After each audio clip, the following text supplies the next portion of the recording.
अस्सलाम वालेकुम। टॉपिक है क्लासिफिकेशन ऑफ कार्बोहाइड्रेट्स। कार्बोहाइड्रेट्स को हम सैकराइड्स भी कहते हैं। सैकराइड्स का लफ्ज़ ड्राइव्ड लिया गया है from Greek word saccharon. Greek word saccharon से मीनिंग शुगर, जिसका मतलब है शुगर। अब कार्बोहाइड्रेट्स के तीन बड़े ग्रुप्स हैं, मोनोसैकराइड्स, ओलिगोसैकराइड्स एंड पॉलीसैकराइड्स। पहले हम देखेंगे monosaccharides.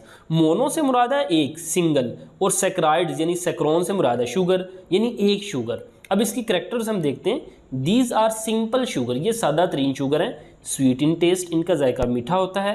Easily soluble in water, पानी में आसानी से हल हो जाती हैं। Can not be hydrolysed. Hydrolysed का मतलब है पानी की मौजूदगी में, यानी पानी को इस्तेमाल करके किसी बड़े मॉलिक्यूल का टूटना। अब ये तो है ही सिंपल, सादा, लिहाजा इनको तोड़ा नहीं जा सकता, ये हाइड्रोलाइज्ड नहीं हो सकती। इनटू सिंपल शुगर यानी सादा शुगर में ये हाइड्रोलाइज्ड नहीं हो सकती, क्योंकि ये तो पहले ही सादा है। Chemically they are either polyhydroxy aldehyde और कीटोन, यानी केमिकली या तो ये एल्डिहाइड होंगी या कीटोन, क्योंकि अभी आगे हम देखेंगे अगर तो इनके साथ एल्डिहाइड ग्रुप होगा तो ये एल्डिहाइड शुगर होंगी, अगर कीटो ग्रुप होगा तो ये कीटोन होंगी।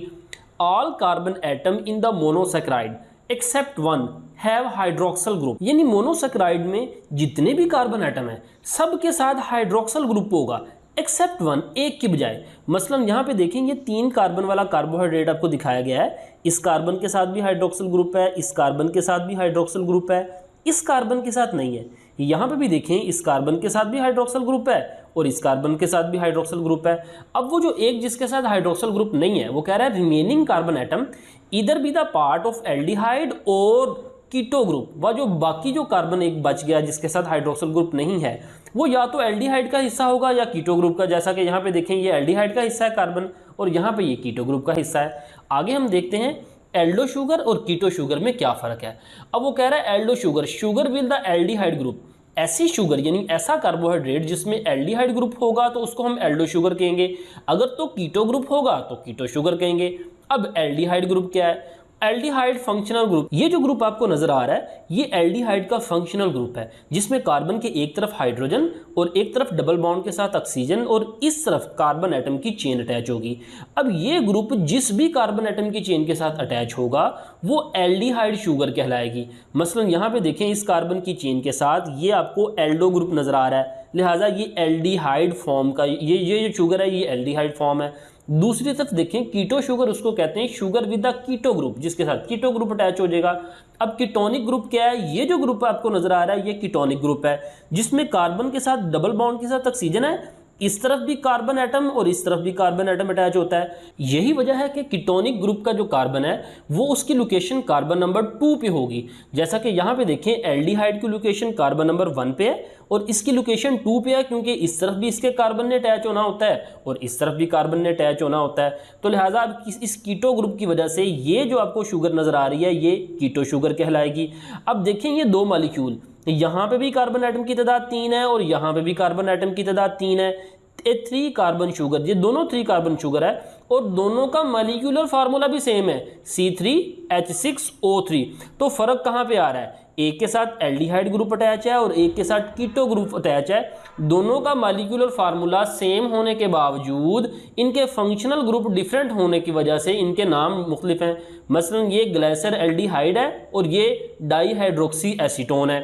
In nature monosaccharide with 3 to 7 carbon atom found, यानी नेचरली मोनोसैकराइड में 3 से लेकर 7 कार्बन एटम तक हो सकते हैं। यहाँ पे आपको राइबोस और ग्लूकोज के स्ट्रक्चरल फार्मूला नजर आ रहे हैं। राइबोस एक पेंटोस शुगर है, इसमें 5 कार्बन है, जबकि ग्लूकोज एक हेक्सोस शुगर है, इसमें 6 कार्बन है। अगर आप देखें तो राइबोस और ग्लूकोज दोनों में जो फंक्शनल ग्रुप है वो एल्डिहाइड ग्रुप है, इसी वजह से ये दोनों एल्डो शुगर हैं। हम नोट करें तो राइबोस में जितने भी OH ग्रुप हैं वो राइट साइड पे लगे हुए हैं, कार्बन के राइट साइड पे, जबकि ग्लूकोज के अंदर कार्बन नंबर 3 में जो OH ग्रुप है वो लेफ्ट साइड पे है और बाकी सारे OH ग्रुप जो से हैं वो राइट साइड पे हैं। अब इसकी क्या वजह है? इसकी वजह है स्टीरियोकेमिस्ट्री। स्टीरियोकेमिस्ट्री कहते हैं arrangement of atom in 3D space, 3 dimensional space. मसलन मिसाल से आप समझें कि 3 डायमेंशनल स्पेस में ये 6 कार्बन है जो तरतीब से जुड़े हुए हैं। कार्बन नंबर 2 का OH ग्रुप जोन सा है वो राइट साइड पे है और कार्बन नंबर 3 का OH ग्रुप जोन सा है वो लेफ्ट साइड पे है। इसी तरह कार्बन नंबर 4, 5 और 6 का OH ग्रुप जोन सा है वो राइट साइड पे है। तो जिस तरह 3 डायमेंशनल स्पेस में उनकी अरेंजमेंट है, तो आपने कागज़ पे लिखते हुए भी कार्बन नंबर 3 का OH ग्रुप लेफ्ट साइड पे ही लिखना है, वगरना आपका फार्मूला गलत हो जाएगा। अब जितने भी मोनोसेक्राइड हैं वो जब सॉल्यूशन फॉर्म में आते हैं, यानी पानी या किसी सॉल्वेंट में उनको हल किया जाता है, तो वो रिंग स्ट्रक्चर बना लेते हैं। अब वो रिंग स्ट्रक्चर किस तरह से बनता है? देखिए, रिंग स्ट्रक्चर इस तरह से बनता है, जो सेकंड लास्ट कार्बन है ना, मसलन यहाँ पे राइबोस में देखें तो सेकंड लास्ट कार्बन नंबर 4 है। कार्बन नंबर 4 का OH ग्रुप जोन सा है वो कार्बन नंबर 1 पे ट्रांसफ़र हो जाता है। अब इसको समझें किस तरह से, ये ग्लूकोज में मैं आपको समझाता हूँ कि ये जो कार्बन नंबर यहाँ पे सेकंड लास्ट कार्बन जोन सा है वो कार्बन नंबर 5 है। इसके हाइड्रोजन पे पॉजिटिव चार्ज आ जाता है, जबकि ऑक्सीजन पे नेगेटिव चार्ज। इसी तरह यहाँ पे इस ऑक्सीजन पे नेगेटिव चार्ज आ जाएगा और इस कार्बन पे पॉजिटिव चार्ज आ जाएगा। अब होगा क्या कि ये जो हाइड्रोजन है पॉजिटिव चार्ज वाला, ये अट्रैक्ट करेगा इस ऑक्सीजन के साथ और ये इस ऑक्सीजन के साथ जाके अटैच हो जाएगा। कैसे अटैच होगा? यहाँ पे जो डबल बॉन्ड है ये टूट जाएगा और ये हाइड्रोजन जाके यहाँ पे इस ऑक्सीजन के साथ अटैच हो जाएगा। बिल्कुल इस तरह यहाँ पे देखें कि ये कार्बन नंबर 5 का जो हाइड्रोजन है वो ये कार्बन नंबर 1 के O के साथ अटैच हो गया, डबल बॉन्ड ख़त्म हो गया और ये OH ग्रुप। जबकि ये जो ऑक्सीजन है ये इस कार्बन की तरफ अट्रैक्ट होगा, यानी ये जो कार्बन आपको नज़र आ रहा है इस कार्बन की तरफ इस ऑक्सीजन की अट्रैक्शन होगी। ये ऑक्सीजन और ये कार्बन, यानी कार्बन नंबर 5 और कार्बन नंबर 1 के दरमियान ये ऑक्सीजन एक लिंक बना देगा, जैसा कि यहाँ पे मैंने आपको दिखा दिया है। ये कार्बन नंबर 1 और कार्बन नंबर 5 के दरमियान ये ऑक्सीजन, ये वाला ऑक्सीजन। अब इसी तरह ये रिंग स्ट्रक्चर बनेगा। रिंग स्ट्रक्चर में भी आप देखें तो कार्बन नंबर 1 और कार्बन नंबर 5 के दरमियान जो आपस में अटैचमेंट है वो इस ऑक्सीजन की वजह से है, वो यहाँ पे ये जो ऑक्सीजन बनी। तो इस तरह से कार्बन नंबर, ये जो सेकंड लास्ट कार्बन है उसका OH ग्रुप कार्बन नंबर 1 पे ट्रांसफ़र हो जाएगा और रिंग स्ट्रक्चर बन जाएगा। जिस तरह यहाँ पे देखें ये ग्लूकोज का ये रिंग स्ट्रक्चर, उम्मीद है आपको ये समझ आ गई होगी। अब यहाँ पे एक और चीज़ गौर करने की कि ये जो OH या हाइड्रोजन ग्रुप राइट साइड पे हैं, वो जब रिंग स्ट्रक्चर बनेगा तो उसको कार्बन के नीचे की तरफ लिखेंगे और जो लेफ्ट साइड पे हैं उनको कार्बन के ऊपर की तरफ लिखेंगे। मसलन यहाँ पे देखिए कार्बन नंबर 1 पे OH ग्रुप जोन सा बना है वो राइट साइड पे है, लिहाजा वो नीचे की तरफ आ जाएगा। जबकि कार्बन नंबर 2 पे OH ग्रुप जोन सा है वो भी राइट साइड पे है, वो भी नीचे आ गया। जबकि कार्बन नंबर 3 का OH ग्रुप ये लेफ्ट साइड पे है, ये ऊपर की तरफ आएगा। इसी तरह कार्बन नंबर 4 का ये नीचे की तरफ, कार्बन नंबर 5 वाला तो वैसे ही ट्रांसफ़र हो गया, ये कार्बन नंबर 5 और ये कार्बन नंबर 6। इसी तरह से राइबोस का रिंग स्ट्रक्चर बनेगा जिसमें कार्बन नंबर 4 कार्बन नंबर 1 को अपना OH ट्रांसफ़र करेगा और कार्बन नंबर 1 और कार्बन नंबर 4 के दरमियान ये ऑक्सीजन का लिंक बनेगा, जिस तरह से यहाँ पे ग्लूकोज के अंदर लिंक बना था। अब ग्लूकोज के रिंग स्ट्रक्चर को ग्लूकोपाइरानोस कहते हैं, जबकि राइबोस के रिंग स्ट्रक्चर को राइबोफ्यूरानोस कहते हैं। उसकी वजह ये जो फ्यूरानोस लफ्ज़ ये फ्यूरेन कंपाउंड से लिया गया है। फ्यूरेन मोनोसेक्राइड में 5 कार्नर्ड रिंग स्ट्रक्चर के लिए लफ्ज़ इस्तेमाल किया जाता है। फ्यूरेन लफ्ज़ 5 कार्नर्ड रिंग, 5 कार्बन वाला रिंग होगा, लेकिन उस 5 कार्नर के अंदर कार्बन एटम की तादाद 4 होगी। यानी यहाँ पे देखें कार्नर 1 2 3 4 5 हैं, लेकिन कार्बन एटम रिंग के अंदर 4 हैं, 1 2 3 4। तो ये फ्यूरानोस।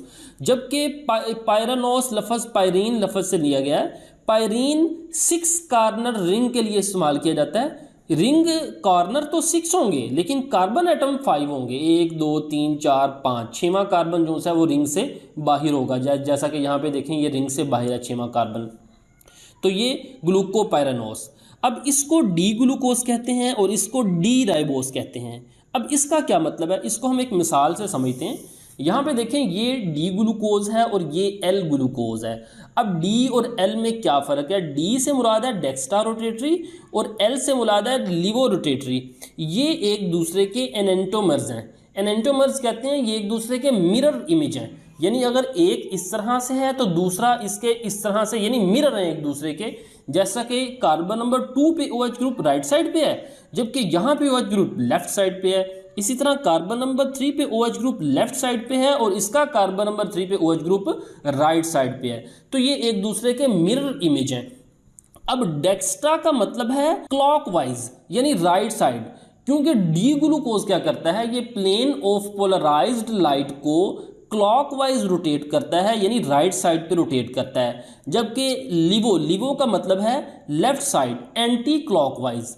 क्योंकि एल ग्लूकोज क्या करता है, प्लेन ऑफ पोलराइज्ड लाइट को एंटी क्लॉकवाइज रोटेट करता है, ये क्लॉकवाइज रोटेट करता है, डेक्स्ट्रा रोटेटरी, डेक्स्ट्रा मतलब राइट साइड क्लॉकवाइज, जबकि ये एंटी क्लॉकवाइज रोटेट करता है। लीवो का मतलब है एंटी क्लॉकवाइज यानी लेफ्ट साइड। तो ये डी ग्लूकोज और एल ग्लूकोज में फ़र्क है। और इसी तरह ये इनके डी ग्लूकोज और एल ग्लूकोज के ये रिंग स्ट्रक्चर बनेंगे। और जैसा कि मैंने बताया कि जो हाइड्रोजन या OH ग्रुप राइट साइड पे हैं वो नीचे की तरफ लिखेंगे, और जो लेफ्ट साइड पे हैं उनको ऊपर की तरफ लिखेंगे। अब आगे आ जाएं, यहाँ पे अल्फ़ा और बीटा ग्लूकोज में क्या फ़र्क है। अगर तो ग्लूकोज के अंदर ये जो OH ग्रुप है, ये कार्बन नंबर 1 का OH ग्रुप, अगर तो ये नीचे की तरफ होगा तो उसको हम अल्फ़ा ग्लूकोज कहेंगे, और अगर वो कार्बन नंबर 1 के ऊपर जो OH ग्रुप है वो ऊपर की तरफ होगा तो उसको हम बीटा ग्लूकोज कहेंगे। अस्सलाम वालेकुम। कार्बोहाइड्रेट्स की क्लासिफिकेशन में अभी हम डिस्कस करेंगे ओलिगोसैकराइड। ओलिगो का मतलब है फ्यू, थोड़े, सैकराइड्स का मतलब है शुगर। अब जैसा कि इससे पहले हमने मोनोसैकराइड डिस्कस किया, मोनो से मुराद था सिंगल, एक, मोनोसैकराइड यानी वो एक ही शुगर पर मुश्तमिल है, जबकि ओलिगोसैकराइड फ्यू, चंद एक शुगर पर मुश्तमिल है। फ्यू से मुराद 2 से लेकर 10 मोनोसैकराइड मिलकर ओलिगोसैकराइड बनाते हैं। इसके बाद हम पॉलीसैकराइड को डिस्कस करेंगे, जिसमें बहुत सारे मोनोसैकराइड मिलकर एक पॉलीसैकराइड बनाते हैं। अब इसके करैक्टर अगर हम देखें तो comparatively less sweet in taste. Comparatively से मुराद है निस्बतन, मुआजना। किससे मुआजना? मोनोसैकराइड से, यानी मोनोसैकराइड की निस्बत they are less sweet in taste, ये कम मीठे हैं। लेस सॉल्युबल इन वाटर, पानी में कम हल पजीर हैं। ऑन हाइड्रोलिसिस, हाइड्रोलिसिस से मुराद है पानी की मौजूदगी में किसी कंपाउंड को तोड़ना। तो जब इसे तोड़ा जाता है, यील्ड ये पैदा करते हैं 2 to 10 मोनोसैकराइड। अब देखें, अगर तो ओलिगोसैकराइड टूटने पर 2 मोनोसैकराइड बनाएं तो उसे हम कहते हैं डाइसैकराइड, यानी disaccharide yielding 2 monosaccharide, trisaccharide yield 3 and tetra 4, इसी तरह पेंटा और हेक्सा। अब physiologically important disaccharide are maltose, sucrose and lactose. ये तीनों फिजियोलॉजिकली से मुराद है फंक्शन के लिहाज से ये 3 ज़्यादा अहम है। But most familiar is sucrose. इन तीनों में से ज़्यादा जो सा जिसको हम जानते हैं वो सुक्रोज है, इसको हम कैन शुगर भी कहते हैं। अब सुक्रोज किस तरह से बनती है? सुक्रोज बनती है 2 मोनोसैकराइड के मिलने से, एक मोनोसैकराइड ग्लूकोज और एक फ्रुक्टोज। ग्लूकोज का कार्बन नंबर 1 का OH ग्रुप और फ्रुक्टोज का कार्बन नंबर 2 का जो OH ग्रुप है उसमें से हाइड्रोजन, यानी उसके OH ग्रुप में से हाइड्रोजन, इसका OH हाइड्रोक्सिल ग्रुप और इसका हाइड्रोजन आपस में मिलकर पानी बना देंगे, और इसका कार्बन नंबर 1 और कार्बन नंबर 2 आपस में ऑक्सीजन के जरिए लिंक हो जाएंगे, यानी कार्बन ऑक्सीजन कार्बन। यहाँ पे देखें, कार्बन ऑक्सीजन कार्बन, इसको हम कहते हैं ग्लाइकोसिडिक बॉन्ड। ग्लाइकोसिडिक बॉन्ड की डेफिनेशन है बॉन्ड फॉर्म बिटवीन 2 मोनोसैकराइड, जो 2 मोनोसैकराइड में बनेगा, और एक देखें पानी का मॉलिक्यूल रिलीज हो गया। अब ये जो बॉन्ड बना है ये कार्बन नंबर 1 और 2 के दरमियान बना है, इसे कहेंगे 1-2 ग्लाइकोसिडिक लिंकेज। याद रहें, ये जो ग्लूकोज है ये अल्फा ग्लूकोज है और ये बीटा फ्रुक्टोज है। इसी वजह से यहाँ पे देखें, इसका कार्बन नंबर 1-2 इधर से शुरू हो रहा है, इसका इस तरफ से शुरू हो रहा है। अब ये एक डाइसैकराइड बन गया। जबकि दूसरा देखें जो डाइसैकराइड है वो है मेल्टोज। मेल्टोज कैसे बनता है? अल्फा ग्लूकोज और अल्फा ग्लूकोज, इसका कार्बन नंबर 1 और इसका कार्बन नंबर 4, यहाँ से OH और यहाँ पे हाइड्रोजन आपस में मिलकर पानी रिलीज कर देंगे और ये ग्लाइकोसिडिक बॉन्ड बन जाएगा। इसी तरह लैक्टोज, लैक्टोज किस तरह से बनेगा? बीटा ग्लैक्टोज और बीटा ग्लूकोज। बीटा ग्लैक्टोज का OH ग्रुप और बीटा ग्लूकोज का ये OH ग्रुप का हाइड्रोजन आपस में मिलकर पानी बनाएंगे, और यहाँ पे देखें ये ग्लाइकोसिडिक बॉन्ड बन जाएगा। यहाँ पे याद रखें, ये जो बॉन्ड ऊपर वाला बना था ये कार्बन नंबर 1 और 4 के दरमियान बना था, इसी वजह से इसे हम कहते थे 1,4 ग्लाइकोसिडिक बॉन्ड। और ये दोनों अल्फा ग्लूकोज है, लिहाजा इसको अल्फा 1,4 ग्लाइकोसिडिक बॉन्ड कहेंगे। जबकि ये दोनों बीटा हैं, एक बीटा ग्लैक्टोज है और एक बीटा ग्लूकोज है, और बॉन्ड बन रहा है कार्बन नंबर 1 और 4 के दरमियान, इसे कहेंगे बीटा 1,4 ग्लाइकोसिडिक लिंकेज, और ये लैक्टोज बन गया और ये माल्टोज बन गया। अब याद रखें कि ये जो यहाँ पे ये सुक्रोज बना है, ये जो सुक्रोज, ये सुक्रोज का मॉलिक्यूल है जो कि दो, एक ग्लूकोज और फ्रक्टोज के मिलने से बना है। इसको हम ट्रांसपोर्ट डाइसैकेराइड भी कहते हैं। उसकी वजह यह है कि पौधों में ग्लूकोज बनता तो पौधे में है, लेकिन पौधे में ग्लूकोज जो ट्रांसपोर्ट होता है वो सुक्रोज की शक्ल में होता है, यानी सुक्रोज की शक्ल में एक जगह से दूसरी जगह जाता है। इसी वजह से सुक्रोज को ट्रांसपोर्ट डाइसैकेराइड भी कहते हैं। अस्सलाम वालेकुम। कार्बोहाइड्रेट्स की क्लासिफिकेशन में अभी हम डिस्कस करेंगे पॉलीसैकेराइड्स। पॉली का मतलब है मल्टीपल, बहुत ज़्यादा। सैकराइड्स सैकरॉन से निकला है जिसका मतलब है शुगर, यानी इसमें बहुत ज़्यादा शुगर्स, बहुत सारी मोनोसैकराइड्स मिलकर पॉलीसैकराइड्स बनाती हैं। इनके अगर हम करैक्टर्स की बात करें तो these are the most complex and most abundant, यानी कार्बोहाइड्रेट्स में ये सबसे ज़्यादा पेचीदा और सबसे ज़्यादा अबंडेंट है। टेस्टलेस, इनका कोई टेस्ट नहीं है। स्पेरिंगली सॉल्युबल इन वाटर, यानी शाज़ो नाज़र, पानी में बहुत कम हल पजीर हैं। ब्रांच्ड और अनब्रांच, ये ब्रांच स्ट्रक्चर में भी हो सकती हैं और अनब्रांच, जैसा कि हमने देखा मोनोसैकराइड्स और ओलिगोसैकराइड्स वो अनब्रांच होती हैं, जबकि ये ब्रांच्ड भी हो सकती हैं और अनब्रांच भी। हाई मॉलिक्यूलर वेट, जाहिर बात है इनमें बहुत सारे मोनोसैकराइड्स होते हैं तो इनका मॉलिक्यूलर वेट भी ज़्यादा होगा। यील्ड मोर देन 10 मोनोसैकराइड्स, यानी ये 10 से ज़्यादा मोनोसैकराइड्स पैदा करेंगे जब आप इनको तोड़ेंगे, क्योंकि 3 से लेकर 10 तक मोनोसैकराइड्स अगर हों तो उसको हम ओलिगोसैकराइड्स कहते हैं। अब जब 10 से ज़्यादा होंगे तो उसको हम पॉलीसैकराइड कहेंगे। अब इसकी दो इकसाम है, एक है होमोपॉलीसैकराइड और एक है हेट्रोपॉलीसैकराइड। होमो का मतलब है सेम, यानी ऐसी पॉलीसैकराइड्स जिसमें सारे के सारे एक जैसे मोनोसैकराइड्स हों। Polysaccharide form by condensation of only one kind of monosaccharide. Condense कहते हैं मिलना, जोड़ना। इसकी मिसाल है स्टार्च, ग्लाइकोजन, सेलुलोज और काइटन, इनको भी हम डिटेल में देखेंगे। हेट्रोपॉलीसैकराइड, हेट्रो कहते हैं डिफरेंट, यानी ऐसे पॉलीसैकराइड्स जिसमें मुख्तलिफ किस्म के मोनोसैकराइड्स मिलकर पॉलीसैकराइड बनाएं। Polysaccharide form by the condensation of different kinds of monosaccharides. मसलन इसकी मिसाल है एगर, पेक्टिन, पेप्टाइडोग्लाइकेन। अब हम वन बाय वन इनको डिस्कस करते हैं। सबसे पहले बात करते हैं स्टार्च की। स्टार्च एक होमोपॉलीसैकराइड है क्योंकि इसमें सारे के सारे ग्लूकोज के मॉलिक्यूल होते हैं। Found in fruits, grain, seeds and tubers. तो ये स्टोरेज कार्बोहाइड्रेट्स ऑफ प्लांट्स है, यानी प्लांट्स के अंदर सबसे ज़्यादा कार्बोहाइड्रेट्स जिस शक्ल में स्टोर होता है वो है स्टार्च। अब ट्यूबर्स कहते हैं ये जो ज़ेर ज़मीन होते हैं, मसलन जिस तरह शकरकंदी और आलू वगैरह। Main source of carbohydrates in animals, यानी पौधों में ये स्टोर होता है तो सबसे ज़्यादा एनिमल के लिए ये खुराक का ज़रिया है, मेन सोर्स है, क्योंकि एनिमल्स कार्बोहाइड्रेट्स इन्हीं शक्ल में ज़्यादा लेते हैं। अब आप कह सकते हैं कि ह्यूमन की जो डाइट का मेन हिस्सा है वो स्टार्च ही है। Give glucose on hydrolysis, hydrolysis कहते हैं ब्रेक डाउन, यानी पानी की मौजूदगी में जब आप स्टार्च को तोड़ेंगे तो ये ग्लूकोज बनाएगा। क्यों? जाहिर बात है ये ग्लूकोज से मिलकर बना है, तो जब तोड़ेंगे तो ग्लूकोज ही बनेगा। Give blue colour with iodine, अब ये एक किस्म का स्टार्च टेस्ट है। जब आप आयोडीन को स्टार्च के साथ मिलाएंगे तो वो ब्लू कलर देगा। इसके ज़रिए आप स्टार्च को आइडेंटिफाई कर सकते हैं, यानी जब आप आयोडीन इसके साथ मिलाएंगे तो अगर ब्लू कलर अपीयर हो तो आप समझ जाएं कि यहाँ पे स्टार मौजूद है, अगर ब्लू कलर अपीयर ना हो तो इसका मतलब स्टार्च नहीं है। अब ये दो किस्म के हैं, एक है अमाइलो स्टार्च और एक है अमाइलोपेक्टिन। अमाइलो स्टार्च कहते हैं it has unbranched chain of glucose, यानी इसमें ग्लूकोज स्ट्रेट चेन में है, ब्रांच नहीं है। Soluble in hot water only, ये गर्म पानी में सॉल्युबल है। जबकि अमाइलोपेक्टिन क्या है? हैज़ ब्रांच्ड चेन, इसमें ग्लूकोज की जो चेन है वो ब्रांच स्ट्रेट नहीं होगी बल्कि वो ब्रांच होगी। Insoluble in hot and cold water, ना तो ये हॉट वाटर में सॉल्युबल है और ना ही कोल्ड वाटर में। ये हमेशा स्टूडेंट्स मिक्स अप कर देते हैं, तो आप इसको इस तरह से याद रखें। ये अमाइलोस जोनसी है ये अनब्रांच है और अनब्रांच को पानी में हल करना आसान होता है, जबकि ब्रांच स्ट्रक्चर एक पेचीदा स्ट्रक्चर होता है, वो पानी में हल नहीं होता। आगे देखते हैं glycogen. Glycogen is also a homopolysaccharide, ये भी होमोपॉलीसैकराइड है और ये भी होमोपॉलीसैकराइड है क्योंकि दोनों ग्लूकोज के मिलने से बने हैं। आल्सो कॉल्ड एनिमल स्टार्च, इसको एनिमल स्टार्च, ये एनिमल्स के लिए मेन सोर्स है कार्बोहाइड्रेट का, जबकि इसको एनिमल स्टार्च कहते हैं।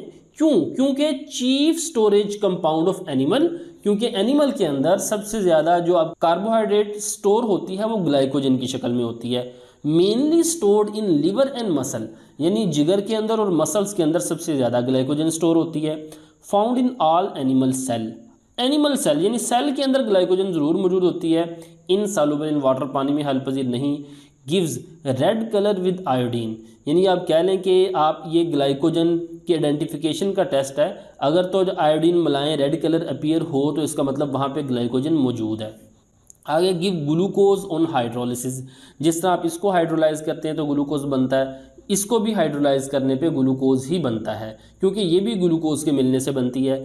Its structure resembles with the amylopectin starch, यानी ये भी ग्लूकोज से बनी है, ये भी ग्लूकोज। अब वो कह रहा है इसका स्ट्रक्चर ज़्यादातर ये अमाइलोपेक्टिन स्टार्च से रिजेंबल करता है, तो फ़र्क कहाँ पे आता है?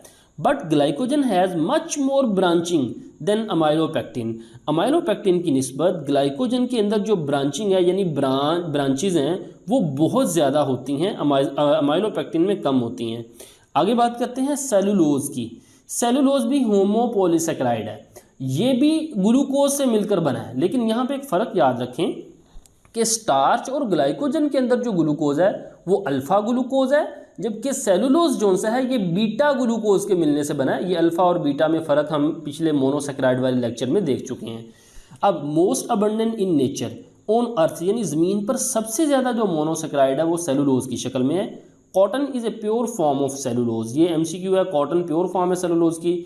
मेन कॉन्स्टिट्यूएंट यानी आप कह लें मेन हिस्सा है किसका? प्लांट सेल वॉल का, प्लांट सेल वॉल सेलुलोज की बनी है, ये हम पढ़ चुके हैं बार बार। हाईली इनसॉल्युबल इन वाटर, पानी में हल पजीर नहीं। यील्ड्स ग्लूकोज ऑन हाइड्रोलिसिस, यानी जब आप इसको तोड़ेंगे हाइड्रोलाइज करेंगे ये भी ग्लूकोज बनाएगी, लेकिन याद रखें ये बीटा ग्लूकोज बनाएगी जबकि ये पिछले दोनों अल्फ़ा ग्लूकोज बनाएंगे। Can not be digested by humans, cellulose को इंसान डाइजेस्ट नहीं कर सकते क्योंकि हमारे पास हमारे डाइजेस्टिव ट्रैक के अंदर एंजाइम सेलुलेज नहीं होता। अब डाइजेस्टेड इन हर्बीवोर्स, हर्बीवोर्स कहते हैं घास खाने वाले जो जानवर होते हैं, बकरी भैंस वगैरह, इनमें ये डाइजेस्ट हो जाता है बिकॉज क्योंकि they have micro organism, bacteria, yeast, protozoa in their digestive track, क्योंकि हर्बीवोर्स के डाइजेस्टिव ट्रैक में ये micro organism bacteria, yeast, protozoa मौजूद होते हैं जो कि विच सिक्रेट एन एंजाइम, ये माइक्रो ऑर्गेनिज्म एक एंजाइम पैदा करते हैं सेलुलेज। सेलुलेज क्या करता है? सेलुलोज को डाइजेस्ट करता है। It gives no colour with iodine, तो आयोडीन टेस्ट में सेलुलोज कोई कलर नहीं देता। याद रहे स्टार्च और ग्लाइकोजन ये एनर्जी और खुराक को, एनर्जी और फूड को स्टोर करते हैं, जबकि सेलुलोज और काइटन इनका मेन फंक्शन स्ट्रक्चरल होता है, यानी ये स्ट्रक्चर बनाते हैं जैसा कि सेलुलोज सेल वॉल के अंदर मौजूद होता है।